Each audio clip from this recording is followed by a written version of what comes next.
Chapter 1 રાસાયણિક પ્રક્રિયા અને સમીકરણો. Chemical reactions and equations. આપણા રોજિંદા જીવનની બનતી ઘટનાઓને ધ્યાનમાં લઈએ.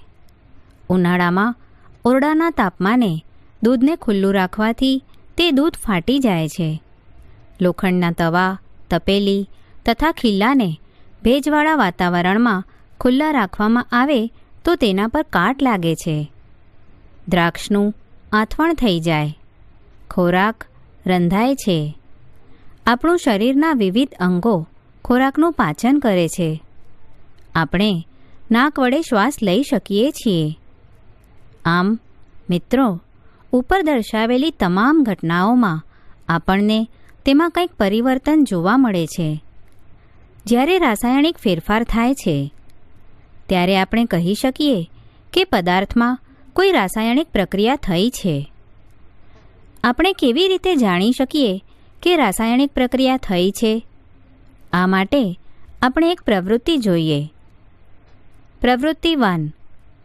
2 સેન્ટીમીટર લાંબી એક મેગ્નેશિયમની પટ્ટીને કાચ પેપર એટલે કે સેન્ડ પેપર પર ઘસીને શુદ્ધ કરો. તેને સાણસી વડે પકડીને બર્નર અથવા સ્પિરિટ લેમ્પની મદદથી સળગાવો અને તેની રાખને એક વોચ ગ્લાસમાં એકત્ર કરો. તમે જોયું હશે કે મેગ્નેશિયમની પટ્ટી જગારા મારતી એટલે કે ભપકાદાર સફેદ જ્યોતથી સળગે છે અને સફેદ પાવડર એટલે કે સફેદ ભૂક્કામાં પરિવર્તિત થાય છે. આ સફેદ ભૂક્કો એ મેગ્નેશિયમ ઓક્સાઇડ કહેવાય છે. મેગ્નેશિયમ અને હવામાંના ઓક્સિજન વચ્ચે પ્રક્રિયા થવાથી મેગ્નેશિયમ ઓક્સાઇડ ઉદ્ભવે છે. પ્રવૃત્તિ 2. ચાલો હવે આપણે એક બીજી પ્રવૃત્તિ કરીએ. એક કોનિકલ ફ્લાસ્ક અથવા કસનળીમાં થોડા ઝીંકના દાણા એટલે કે દાણાદાર જસત લો. તેની અંદર મંદ હાઇડ્રોક્લોરિક એસિડ અથવા મંદ સલ્ફ્યુરિક એસિડ ઉમેરો. તમને જસતના દાણાની આજુબાજુ કંઈક પ્રક્રિયા થતી દેખાશે. કોનિકલ ફ્લાસ્કને સ્પર્શ કરતાં આપણને તેના તાપમાનમાં ફેરફાર થતો જણાશે. જસત પર મંદ સલ્ફ્યુરિક એસિડની પ્રક્રિયાથી હાઇડ્રોજન વાયુનું સર્જન થાય છે. ઉપરોક્ત પ્રવૃત્તિના આધારે આપણે કહી શકીએ છીએ કે અવસ્થામાં પરિવર્તન, રંગમાં પરિવર્તન, વાયુનું ઉત્સર્જન તથા તાપમાનમાં પરિવર્તન પૈકી કોઈ પણ અવલોકનની મદદથી કોઈ રાસાયણિક પ્રક્રિયા થઈ છે તે નક્કી કરાય છે. જો આપણે આપણી આસપાસ થતા ફેરફારનું અવલોકન કરીએ તો આપણે જોઈ શકીએ છીએ કે આપણી આસપાસ અનેક જુદી જુદી રાસાયણિક પ્રક્રિયાઓ થતી હોય છે. રાસાયણિક સમીકરણો. જ્યારે મેગ્નેશિયમની પટ્ટી હવામાં સળગે છે ત્યારે તે મેગ્નેશિયમ ઓક્સાઇડમાં રૂપાંતરિત થાય છે. આ રાસાયણિક પ્રક્રિયાઓનું વાક્ય સ્વરૂપ વર્ણનને સંક્ષિપ્ત સ્વરૂપે લખવું હોય તો તેને શાબ્દિક સમીકરણના સ્વરૂપમાં આ પ્રકારે લખાશે. Magnesium plus oxygen gives magnesium oxide. રાસાયણિક ફેરફાર અનુભવતા મેગ્નેશિયમ અને ઓક્સિજન જેવા પદાર્થો એ પ્રક્રિયકો છે અને પ્રક્રિયા દરમિયાન નવો ઉત્પન્ન થતો પદાર્થ મેગ્નેશિયમ ઓક્સાઇડ એ નિપજ છે. શાબ્દિક સમીકરણ એ પ્રક્રિયકો અને નિપજોની વચ્ચે તીરની નિશાની દ્વારા પ્રક્રિયકોનું નિપજોમાં થતું રૂપાંતર દર્શાવે છે. પ્રક્રિયકોને શાબ્દિક સમીકરણમાં ડાબી તરફ એટલે કે LHS તેમની વચ્ચે ઘન ચિહ્ન પ્લસ દ્વારા લખાય છે. જ્યારે નિપજોને જમણી તરફ એટલે કે RHS તેમની વચ્ચે ઘન ચિહ્ન પ્લસ દ્વારા લખાય છે. સમીકરણમાં તીરનું માથું એટલે કે એરોહેડ નિપજો તરફ હોય છે અને તે પ્રક્રિયાની દિશા દર્શાવે છે. શબ્દોની જગ્યાએ રાસાયણિક સૂત્રોનો ઉપયોગ કરીને આપણે રાસાયણિક સમીકરણોને હજી વધુ સંક્ષિપ્ત અને ઉપયોગી બનાવી શકીએ છીએ. કોઈપણ રાસાયણિક પ્રક્રિયાને રાસાયણિક સમીકરણ દ્વારા રજૂ કરી શકાય છે. મેગ્નેશિયમ, ઓક્સિજન તેમજ મેગ્નેશિયમ ઓક્સાઇડના સૂત્રોની મદદથી ઉપરોક્ત શાબ્દિક સમીકરણ નીચે પ્રમાણે લખી શકાય. Mg+O2 gives MgO. તીરની નિશાનીની ડાબી તરફ એટલે કે LHS અને જમણી તરફ એટલે કે RHS રહેલા દરેક તત્વના પરમાણુઓની સંખ્યા ગણો અને તેની સરખામણી કરો. શું બંને તરફ દરેકે દરેક તત્વના પરમાણુઓની સંખ્યા સમાન છે? જો ન હોય તો સમીકરણ અસંતુલિત કહેવાય છે, કારણ કે સમીકરણની બંને તરફના દળ સમાન નથી. આ પ્રકારના રાસાયણિક સમીકરણને પ્રક્રિયા માટેનું કંકાલ રાસાયણિક સમીકરણ કહેવાય છે. સમીકરણમાં મેગ્નેશિયમની હવામાં સળગવાની પ્રક્રિયા માટેનું કંકાલ રાસાયણિક સમીકરણ છે. સમતુલિત રાસાયણિક સમીકરણ. દ્રવ્ય એટલે કે દળ સંરક્ષણનો નિયમ. કોઈપણ રાસાયણિક પ્રક્રિયામાં દળ એટલે કે દ્રવ્યનું સર્જન થતું નથી કે તેનો વિનાશ થતો નથી. એટલે કે કોઈપણ રાસાયણિક પ્રક્રિયાની નિપજોમાં હાજર રહેલા તત્વોનું કુલ દળ એ પ્રક્રિયકોમાં હાજર તત્વોનું દળ જેટલું જ હોય છે. બીજા શબ્દોમાં કહીએ તો કોઈપણ રાસાયણિક પ્રક્રિયા શરૂ થયા પહેલાં અને પૂર્ણ થયા બાદ તેમાં રહેલા દરેક તત્વોના પરમાણુઓની સંખ્યા સમાન રહે છે. તેથી જ કંકાલ રાસાયણિક સમીકરણને સંતુલિત કરવું જરૂરી બને છે. આપણે રાસાયણિક સમીકરણને સંતુલિત કરીએ. પ્રવૃત્તિ માટે શાબ્દિક સમીકરણ નીચે પ્રમાણે રજૂ કરી શકાય. Zinc plus sulphuric acid gives zinc sulphate plus hydrogen.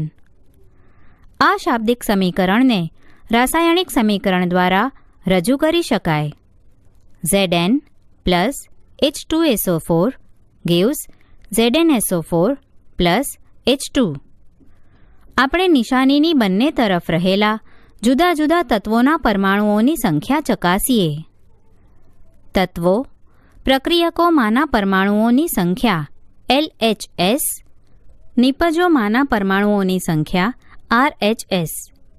Zn 1 1, H 2 2, S 1 1, O 4 4. સમીકરણમાં તીરની નિશાનીની બંને તરફ દરેકે દરેક તત્વના પરમાણુઓની સંખ્યા સમાન છે. તેથી તેને સમતુલિત સમીકરણ કહી શકાય. ચાલો રાસાયણિક સમીકરણને સરખાવવાનો પ્રયત્ન કરીએ. Fe plus H2O gives Fe3O4 plus H2. તબક્કો 1. રાસાયણિક સમીકરણને સંતુલિત કરવા માટે સૌપ્રથમ દરેક સૂત્રની ફરતે એક બોક્સ બનાવીએ. તબક્કો 2. અસંતુલિત સમીકરણમાં હાજર રહેલા જુદા જુદા તત્વોના પરમાણુઓની સંખ્યાની યાદી બનાવીએ. તત્વો પ્રક્રિયકોમાંના પરમાણુઓની સંખ્યા LHS, નિપજોમાંના પરમાણુઓની સંખ્યા RHS. Fe 1 3, H 2 2, O 1 4. તબક્કો 3. સૌથી વધુ પરમાણુઓ ધરાવતા સંયોજનોના સમતુલનની શરૂઆત કરો. તે પ્રક્રિયક કે નિપજ ગમે તે હોઈ શકે. તે સંયોજનોમાં સૌથી વધુ પરમાણુઓ ધરાવતું તત્વ પસંદ કરો. આ માપદંડ એટલે કે સિદ્ધાંત પ્રમાણે આપણે Fe3O4 અને તેમાં રહેલા ઓક્સિજન તત્વની પસંદગી કરીએ. જમણી તરફ ઓક્સિજનના 4 પરમાણુઓ છે, જ્યારે ડાબી તરફ ઓક્સિજનનો માત્ર એક જ પરમાણુ છે. ઓક્સિજનના પરમાણુઓને સમતુલિત કરવા માટે ઓક્સિજનના પરમાણુઓ પ્રક્રિયકોમાં, નિપજોમાં 1 શરૂઆતમાં, 1 H2O માં, 4 Fe3O4માં, 2 સમતુલિત કરવા માટે 1 × 4 4. યાદ રાખો કે પરમાણુઓની સંખ્યા સમાન કરવા માટે આપણે પ્રક્રિયામાં ભાગ લેતા સંયોજનો કે તત્વોના સૂત્રો બદલી શકતા નથી. ઉદાહરણ તરીકે, ઓક્સિજન પરમાણુઓને સંતુલિત કરવા માટે આપણે 4 સહગુણક એટલે કે કોએફિશિયન્ટ મૂકી 4H2O લખી શકીએ, પરંતુ H2O4 અથવા H2O4 ન લખી શકીએ. આંશિક રીતે સંતુલિત સમીકરણ નીચે મુજબ થશે: Fe plus 4H2O gives Fe3O4 plus H2. તબક્કો 4. Fe અને H પરમાણુઓ હજી પણ સંતુલિત નથી. આ તત્વો પૈકી કોઈ એકને પસંદ કરીને આગળ વધીએ. આપણે આ આંશિક રીતે સંતુલિત સમીકરણમાં હાઇડ્રોજન પરમાણુઓને સંતુલિત કરીએ. H પરમાણુઓની સંખ્યા સમાન કરવા માટે જમણી તરફ હાઇડ્રોજન અણુઓની સંખ્યા 4 કરો. હાઇડ્રોજનના પરમાણુઓ પ્રક્રિયકોમાં, નિપજોમાં 1 શરૂઆતમાં, 8 4H2Oમાં, 2 H2માં. 2 સંતુલિત કરવા માટે 8 2 × 4. સમીકરણ આ મુજબ થશે: Fe plus 4H2O gives Fe3O4 plus 4H2. તબક્કો 5. ઉપરનું સમીકરણ ચકાસીએ અને સંતુલિત ન હોય તેવું ત્રીજું તત્વ પસંદ કરતા જોવા મળે કે માત્ર એક જ તત્વનું આયન એટલે કે લોખંડનું સંતુલન બાકી છે. આયન એટલે કે લોખંડના પરમાણુઓ પ્રક્રિયકોમાં, નિપજોમાં 1 શરૂઆતમાં, 1 Feમાં, 3 Fe3O4માં. 2 સંતુલિત કરવા માટે 1 × 3 3. Feને સંતુલિત કરવા માટે આપણે ડાબી તરફ Feના 3 પરમાણુ લઈએ. 3Fe plus 4H2O gives Fe3O4 plus 4H2. અંતમાં સંતુલિત સમીકરણની ખરાઈ કરવા માટે આપણે સમીકરણની બંને તરફ રહેલા દરેક તત્વના પરમાણુઓની ગણતરી કરીએ. 3Fe plus 4H2O gives Fe3O4 plus 4H2. સંતુલિત સમીકરણ. ઉપરના સમીકરણમાં બંને તરફના તત્વોના પરમાણુઓની સંખ્યા સમાન હોવાથી તે સમીકરણ સંતુલિત છે. રાસાયણિક સમીકરણોને સંતુલિત કરવાની આ પદ્ધતિ હિટ એન્ડ ટ્રાયલ પદ્ધતિ કહેવાય છે, કારણ કે આપણે નાનામાં નાના પૂર્ણાંક સહઅચળાંક દ્વારા સમીકરણને સંતુલિત કરવાનો પ્રયત્ન કરીએ છીએ. તબક્કો 6. ભૌતિક અવસ્થાઓની સંજ્ઞાઓ લખવા માટે ઉપરના સંતુલિત સમીકરણને ધ્યાનપૂર્વક તપાસવું. રાસાયણિક સમીકરણને વધુ માહિતીપ્રદ બનાવવા માટે પ્રક્રિયક અને નિપજોની રાસાયણિક સૂત્રો સાથે તેઓની ભૌતિક પ્રક્રિયાઓ કરવામાં આવે છે. પ્રક્રિયકો અને નિપજોની વાયુરૂપ, પ્રવાહી, જલીય અને ઘન અવસ્થાઓ G, L, AQ અને S જેવા સંકેતો દ્વારા દર્શાવવામાં આવે છે. અહીં આપેલા દ્રાવણમાં પ્રક્રિયક અથવા નિપજ હાજર હોય છે. સંતુલિત સમીકરણ 3Fe S plus 4H2O G gives Fe3O4 S plus 4H2 G. જુઓ, અહીં Gને આપણે H2O સાથે બતાવેલ છે. અહીં H2O એ વરાળ સ્વરૂપે ઉપયોગ થાય છે. સામાન્ય રીતે રાસાયણિક સમીકરણોમાં મૂળ સ્વરૂપનો ઉપયોગ ન થયો હોય તો તે દર્શાવવામાં આવતો નથી. ઘણી વખત રાસાયણિક પ્રક્રિયા તાપમાન, દબાણ, ઉત્સેચક વગેરેની હાજરીમાં પણ થતી હોય છે, જેને તીરની ઉપર કે નીચે બતાવવામાં આવે છે. CO G plus 2H2 G at 340 atmospheric pressure gives CH3OH L. 6CO2 Aq plus 6H2O L in presence of sunlight and chlorophyll gives C6H12O6 Aq glucose plus 6O2 Aq. રાસાયણિક પ્રક્રિયાઓના પ્રકાર. કોઈપણ રાસાયણિક પ્રક્રિયા દરમિયાન કોઈ એક તત્વના પરમાણુઓનું રૂપાંતર અન્ય તત્વના પરમાણુઓમાં થતું નથી. તેમજ પરમાણુઓ મિશ્રણમાંથી અદૃશ્ય થઈ જાય અને બહારથી ગમે ત્યાંથી મિશ્રણમાં દાખલ થઈ જાય તેવું બનતું નથી. ખરેખર રાસાયણિક પ્રક્રિયાઓમાં પરમાણુઓ વચ્ચે બંધો તૂટીને તેમજ બનીને નવા પદાર્થો ઉદ્ભવે છે.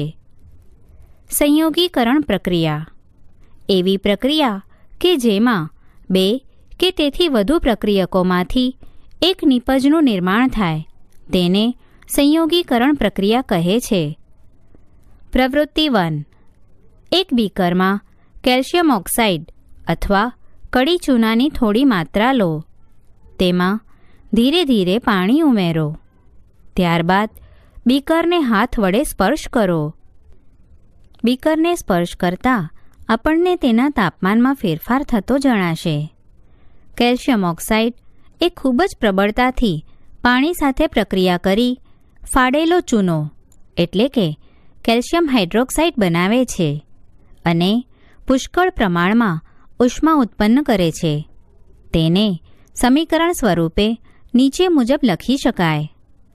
CaOS plus H2O L gives CaOH twice Aq. આ પ્રક્રિયામાં કેલ્શિયમ ઓક્સાઇડ અને પાણી સંયોજાઈને એક જ નિપજ કેલ્શિયમ હાઇડ્રોક્સાઇડ બનાવે છે.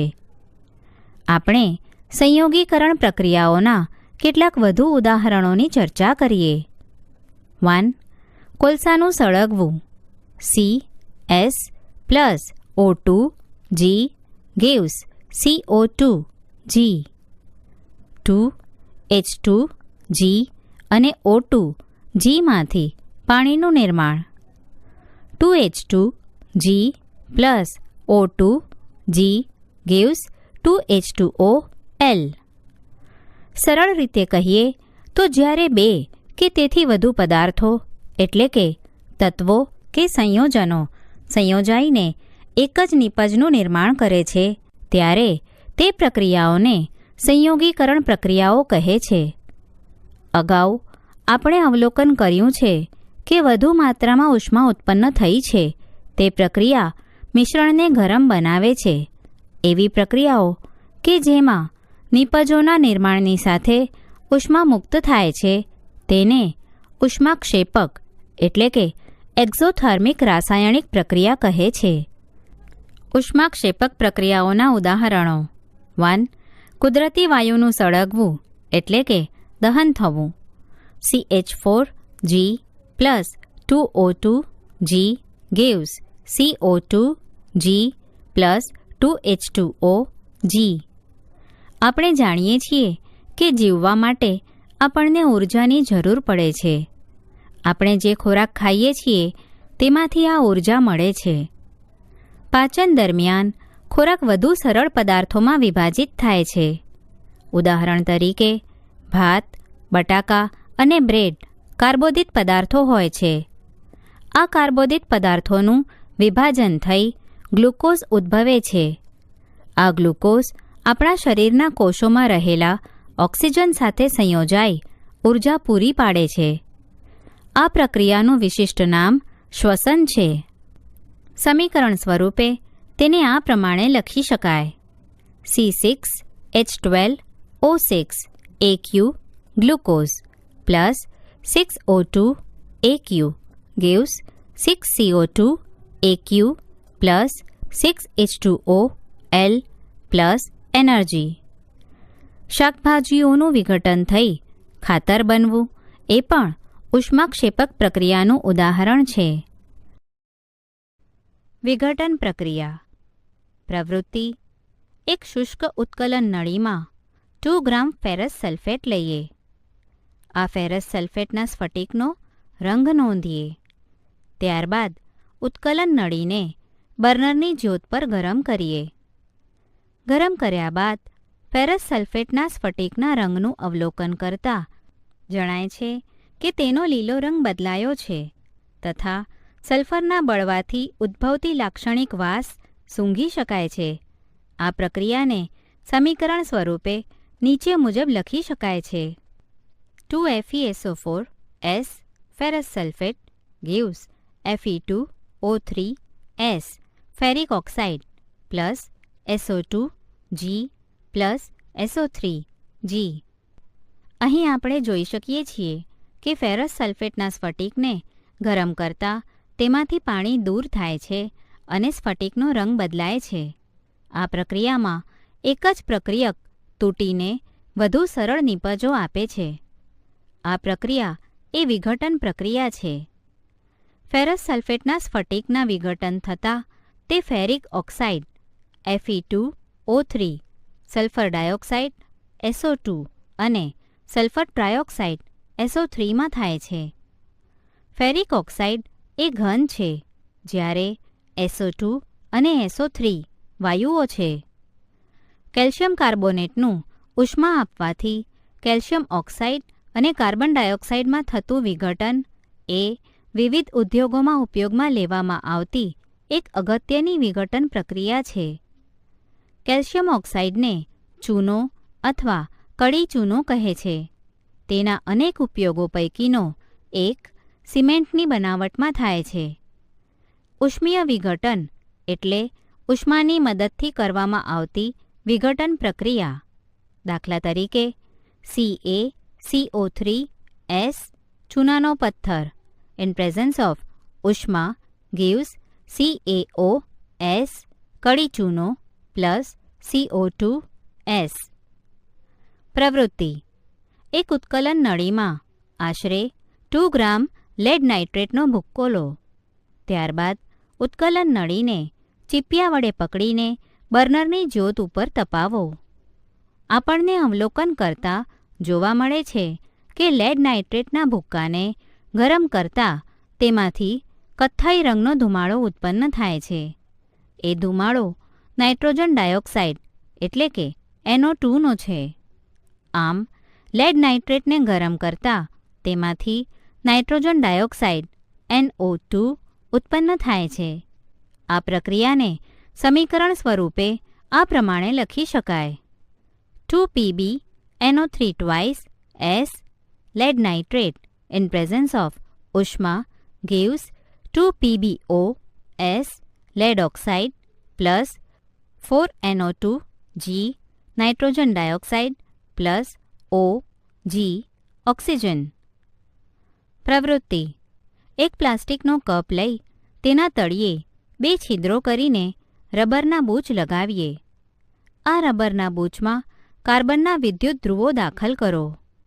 આ વિદ્યુત ધ્રુવોને 6 વોલ્ટના વિદ્યુતીય કોષ એટલે કે બેટરી સાથે જોડો. ત્યારબાદ વિદ્યુત ધ્રુવો કપમાં ડૂબે તે રીતે કપમાં પાણી ભરીએ. પાણીમાં મંદ સલ્ફ્યુરિક એસિડના થોડા ટીપા ઉમેરીએ. પાણીથી ભરેલી 2 અંકિત નળીઓ લઈ તેને કાર્બનના વિદ્યુત ધ્રુવો પર ઊંધી ગોઠવીએ.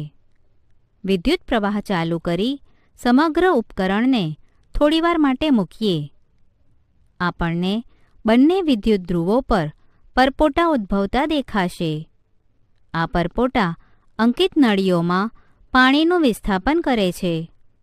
આમ બંને કસનળીઓમાં એકઠા થયેલા વાયુનું કદ સમાન હોતું નથી. કસનળીઓમાં પૂરતા પ્રમાણમાં વાયુ ભરાઈ જાય ત્યારે સાવધાનીપૂર્વક કસનળીઓને દૂર કરીશું.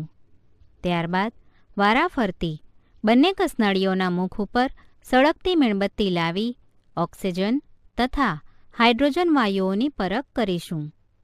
આમ અવલોકન કરતાં જણાય છે કે એક કસનળીમાં ઓક્સિજન વાયુ તથા અને બીજી કસનળીમાં હાઇડ્રોજન વાયુ હાજર છે. પ્રવૃત્તિ: એક બાષ્પવાટકીમાં 2 ગ્રામ સિલ્વર ક્લોરાઇડ લઈએ. તેનો રંગ સિલ્વર છે. થોડીવાર માટે બાષ્પ વાટકીને સૂર્યના પ્રકાશમાં મૂકીએ. થોડા સમય પછી સિલ્વર ક્લોરાઇડના રંગનું અવલોકન કરતાં જણાશે કે તેનો રંગ ભૂરો હશે. થોડા સમય પછી અવલોકન કરતાં જણાશે કે સૂર્યના પ્રકાશમાં સિલ્વર ક્લોરાઇડ ભૂરા રંગમાં રૂપાંતરિત થઈને ચાંદી ધાતુ બને છે. પ્રકાશને કારણે સિલ્વર ક્લોરાઇડનું વિઘટન ચાંદી અને ક્લોરીનમાં થવાને કારણે આમ બને છે. તેને સમીકરણ સ્વરૂપે આ પ્રમાણે લખી શકાય: 2AgCl S in presence of સૂર્યપ્રકાશ gives 2Ag S plus Cl2G. Silver bromide પણ આ જ પ્રકારે વર્તે છે. 2AgBr S in presence of સૂર્યપ્રકાશ gives 2Ag S plus Br2G. આવી પ્રક્રિયાઓ શ્યામ અને શ્વેત એટલે કે બ્લેક એન્ડ વ્હાઇટ ફોટોગ્રાફીમાં વપરાય છે. આમ વિઘટન પ્રક્રિયાઓમાં પ્રક્રિયકોને તોડવા માટે ઉષ્મા, પ્રકાશ અથવા વિદ્યુત સ્વરૂપે ઊર્જા જરૂરી છે. જે પ્રક્રિયાઓમાં ઉષ્મા શોષાતી હોય તેવી પ્રક્રિયાઓને ઉષ્મા શોષક એટલે કે એન્ડોથર્મિક પ્રક્રિયાઓ કહે છે. વિસ્થાપન પ્રક્રિયા જે રાસાયણિક પ્રક્રિયામાં સંયોજનમાંથી એક પરમાણુ અથવા પરમાણુઓનો સમૂહ બીજા પરમાણુ અથવા પરમાણુઓના સમૂહનું વિસ્થાપન કરે છે તે રાસાયણિક પ્રક્રિયાને વિસ્થાપન પ્રક્રિયા કહેવામાં આવે છે. દાખલા તરીકે PbS plus CuCl2 Aq copper chloride gives PbCl2 Aq lead chloride plus CuS. Zinc અને લેડ કોપર કરતાં વધુ સક્રિય તત્વો છે. તે કોપરના સંયોજનોમાંથી કોપરને વિસ્થાપિત કરે છે. પ્રવૃત્તિ: લોખંડની 3 ખીલીઓ લઈ તેને કાચ પેપર પર ઘસીને સાફ કરીએ. હવે A અને B નિશાન કરેલી 2 કસનળીઓ લઈએ. દરેક કસનળીમાં આશરે 10 ml કોપર સલ્ફેટનું દ્રાવણ લઈશું. ત્યારબાદ લોખંડની 2 ખીલીઓને દોરી વડે બાંધીને કોપર સલ્ફેટના દ્રાવણથી ભરેલી કસનળી બીમાં 20 મિનિટ માટે ડુબાડેલી રાખીએ અને સરખામણી કરવા માટે લોખંડની 1 ખીલીને અલગ રાખીએ. 20 મિનિટ બાદ બંને ખીલીઓને કોપર સલ્ફેટના દ્રાવણમાંથી બહાર કાઢીએ. કસનળી A અને બીમાં રહેલા કોપર સલ્ફેટના દ્રાવણની તીવ્રતાની સરખામણી કરો. કસનળી A અને બીમાં રહેલા કોપર સલ્ફેટના દ્રાવણમાં ડુબાડેલી ખીલીઓના રંગની સરખામણી અલગ રાખેલી ખીલી સાથે કરતાં તેના રંગમાં ફેરફાર જોવા મળે છે. આમ અવલોકન કરતાં જણાશે કે કોપર સલ્ફેટના દ્રાવણમાંથી બહાર નીકળેલી લોખંડની ખીલીનો રંગ કથ્થઈ બને છે અને કોપર સલ્ફેટનો ભૂરો રંગ ઝાંખો એટલે કે આછો થાય છે. કારણ કે આ પ્રક્રિયામાં આયન કોપર સલ્ફેટના દ્રાવણમાંથી કોપરને વિસ્થાપિત એટલે કે દૂર કરે છે. તેની સમીકરણ પ્રક્રિયા આ મુજબ થાય છે: FeS plus CuSO4 Aq copper sulfate gives FeSO4 Aq iron sulfate plus CuS. વિસ્થાપન પ્રક્રિયાઓના અન્ય ઉદાહરણો જેવા કે ZnS plus CuSO4 Aq copper sulfate gives ZnSO4 Aq zinc sulfate plus CuS. PbS plus CuCl2 Aq copper chloride gives PbCl2 Aq lead chloride plus CuS. દ્વિવિસ્થાપન પ્રક્રિયા: કોઈપણ 2 પ્રક્રિયકો વચ્ચે આયનોની આપ-લે થતી હોય તેને દ્વિવિસ્થાપન પ્રક્રિયાઓ કહેવાય છે. પ્રવૃત્તિ: એક કસનળીમાં આશરે 3 ml સોડિયમ સલ્ફેટનું દ્રાવણ લઈશું. બીજી કસનળીમાં આશરે 3 ml બેરિયમ ક્લોરાઇડનું દ્રાવણ લઈશું. હવે બંને દ્રાવણોને મિશ્ર કરતાં આપણને બેરિયમ સલ્ફેટ તથા સોડિયમ ક્લોરાઇડ મળશે. અહીં આપણે જોશું કે સફેદ પદાર્થ કે જે પાણીમાં અદ્રાવ્ય છે તેનું નિર્માણ થાય છે. આ અદ્રાવ્ય પદાર્થને અવક્ષેપ એટલે કે પ્રેસિપિટેટ કહે છે. એવી કોઈપણ પ્રક્રિયા કે જે અવક્ષેપ ઉત્પન્ન કરે છે તેને અવક્ષેપન પ્રક્રિયા એટલે કે પ્રેસિપિટેશન રિએક્શન કહે છે. તેની સમીકરણ પ્રક્રિયા નીચે મુજબ મળશે. Na2SO4 AQ sodium sulphate plus BaCl2 AQ barium chloride gives BaSO4 S barium sulphate plus 2NaCl AQ sodium chloride. Ba2 અને SO4 આયનોની પ્રક્રિયાને કારણે BaSO4ના સફેદ અવક્ષેપ ઉદ્ભવે છે. બીજી ઉદ્ભવતી નીપજ સોડિયમ ક્લોરાઇડ છે કે જે દ્રાવણમાં જ રહે છે. આવી પ્રક્રિયા કે જેમાં પ્રક્રિયકો વચ્ચે આયનોની આપલે થતી હોય તેને દ્વિવિસ્થાપન પ્રક્રિયાઓ કહે છે. ઓક્સિડેશન અને રિડક્શન. જો પ્રક્રિયા દરમિયાન પદાર્થ ઓક્સિજન મેળવે તો તેનું ઓક્સિડેશન થયું તેમ કહેવાય. જ્યારે જો પ્રક્રિયા દરમિયાન પદાર્થ ઓક્સિજન ગુમાવે તો તેનું રિડક્શન થયું તેમ કહેવાય. પ્રવૃત્તિ: 1 ગ્રામ તાંબાનો ભૂક્કો ધરાવતી બાષ્પ વાટકીને બર્નરની મદદથી ગરમ કરીએ. આ પ્રક્રિયાનું અવલોકન કરતાં જણાશે કે તાંબાના ભૂક્કાની સપાટી પર કાળા રંગના કોપર-2 ઓક્સાઇડનું પડ જામી જાય છે. આ કાળો પદાર્થ તાંબામાં ઓક્સિજન ઉમેરાઈને કોપર ઓક્સાઇડ બનવાથી થાય છે. 2Cu plus O2 in presence of ઉષ્મા gives 2CuO. જો આ ગરમ કરેલા પદાર્થ CuO પરથી હાઇડ્રોજન વાયુ પસાર કરવામાં આવે તો વિપરીત એટલે કે ઊંધી પ્રક્રિયા થવાના કારણે સપાટી પરનું કાળા રંગનું આવરણ એ કથ્થાઈ રંગમાં ફેરવાય છે અને કોપર એટલે કે તાંબુ ઉદ્ભવે છે. CuO plus H2 in presence of ઉષ્મા gives Cu plus H2O. આ પ્રક્રિયા દરમિયાન કોપર-2 ઓક્સાઇડ ઓક્સિજન ગુમાવી રહ્યો છે અને તેનું રિડક્શન થાય છે. હાઇડ્રોજન એ ઓક્સિજન મેળવી રહ્યો છે તેથી તેનું ઓક્સિડેશન થાય છે. મતલબ કે આ પ્રક્રિયા દરમિયાન એક પ્રક્રિયક ઓક્સિડેશન પામે છે જ્યારે બીજો રિડક્શન પામે છે.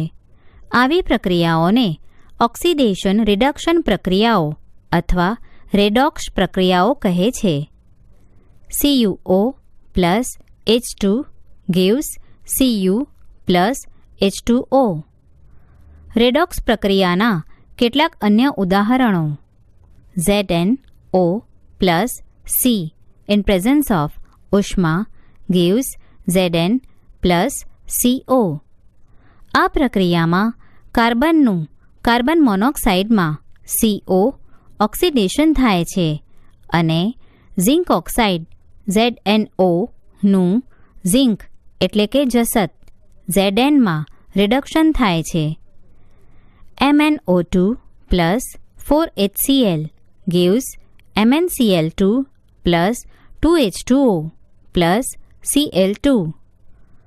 આ પ્રક્રિયામાં HClનું Cl2માં ઓક્સિડેશન થાય છે જ્યારે MnO2નું MnCl2માં રિડક્શન થાય છે. તેથી ઉદાહરણો પરથી કહી શકાય કે પ્રક્રિયા દરમિયાન જો પદાર્થ ઓક્સિજન મેળવે અથવા હાઇડ્રોજન ગુમાવે તો તે ઓક્સિડેશન પામે છે. જો પ્રક્રિયા દરમિયાન પદાર્થ ઓક્સિજન ગુમાવે અથવા હાઇડ્રોજન મેળવે તો તે રિડક્શન પામે છે. ક્ષારણ. આપણે જોયું છે કે લોખંડની નવી વસ્તુઓ ચમકદાર હોય છે પરંતુ સમય જતાં તેની પર લાલાશ પડતા રંગના પાવડરનું આવરણ જામી જાય છે. તેને લોખંડના ક્ષારણ કહી શકાય.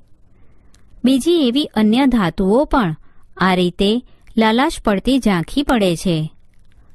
જ્યારે ધાતુ પર તેની આસપાસના પદાર્થો જેવા કે ભેજ, એસિડ લાગે ત્યારે તેના પર કાટ લાગે છે. આ પ્રક્રિયાને ક્ષારણ એટલે કે કરોઝન કહે છે. ચાંદી પર લાગતો કાળા રંગનો થર અને તાંબા પર લાગતો લીલા રંગનો થર એ ક્ષારણના ઉદાહરણો છે. ક્ષારણને કારણે મોટર કારના મુખ્ય ભાગ, પુલ, લોખંડની રોલિંગ, જહાજ તેમજ એવી તમામ વસ્તુઓ કે જે ધાતુની તેમજ ખાસ કરીને લોખંડની બનેલી હોય તેને નુકસાન થાય છે. લોખંડનું ક્ષારણ થવું એ એક ગંભીર સમસ્યા છે. દર વર્ષે નુકસાની પામેલા લોખંડને બદલવામાં અનેક ખર્ચ થાય છે. ખોરાપણું, ખોરું થવું. જ્યારે તેલ અથવા ચરબીનું ઓક્સિડેશન થાય ત્યારે તે ખોરું થઈ જાય છે અને તેની ગંધ તથા સ્વાદ બદલાઈ જાય છે. સામાન્ય રીતે ચરબીયુક્ત તેમજ તેલી ખોરાકમાં ઓક્સિડેશનનો પ્રતિકાર કરે તેવા પદાર્થો એટલે કે એન્ટીઓક્સિડન્ટ ઉમેરવામાં આવે છે. હવા ચુસ્ત બંધ પાત્રમાં ખોરાક રાખવાથી તેનું ઓક્સિડેશન ધીમું થાય છે. શું તમે જાણો છો કે ચિપ્સ એટલે કે કાતરી બનાવવાવાળા ચિપ્સનું ઓક્સિડેશન થતું અટકાવવા માટે બેગમાં નાઇટ્રોજન જેવા નિષ્ક્રિય વાયુ ભરે છે?